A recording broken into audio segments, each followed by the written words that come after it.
This video will guide you through the process of replacing the ignition coils and spark plugs on a 2009 Toyota Corolla L4, 1.8 liters. The ignition coils are typically positioned below the cylinder head cover and are directly attached to the spark plugs.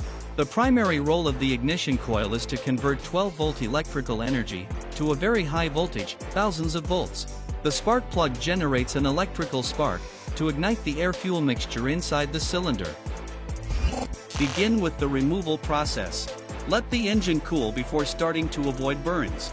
Always wear personal protective equipment, including rubber gloves and safety goggles. Ensure the vehicle is on a level surface, with the engine off and the parking brake engaged. 1. Hold the rear of the plastic engine cover, and lift it to disengage the two clips on the rear of the cover. Continue to lift the cover to disengage the two clips on the front of the cover.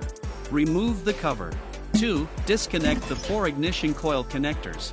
If the connectors are stuck, use a flathead screwdriver to gently pry them free, then remove the 4 bolts and 4 ignition coils. 3. Use a 14 mm spark plug wrench to loosen the spark plugs, then pull the spark plugs free. Finally, install the ignition coils and spark plugs. 1. Using a spark plug wrench, carefully insert the spark plugs into the cylinder head, gently tighten the spark plugs by hand, then use 14 mm socket and torque wrench to secure. 2. Install the 4 new ignition coils with the 4 bolts. Tighten the bolts securely. Reconnect the 4 ignition coil connectors. 3. Install the plastic engine cover and engage the 4 clips to secure. This concludes the procedure for replacing the ignition coils and spark plugs on a 2009 Toyota Corolla L4, 1.8 liters. Thank you for watching.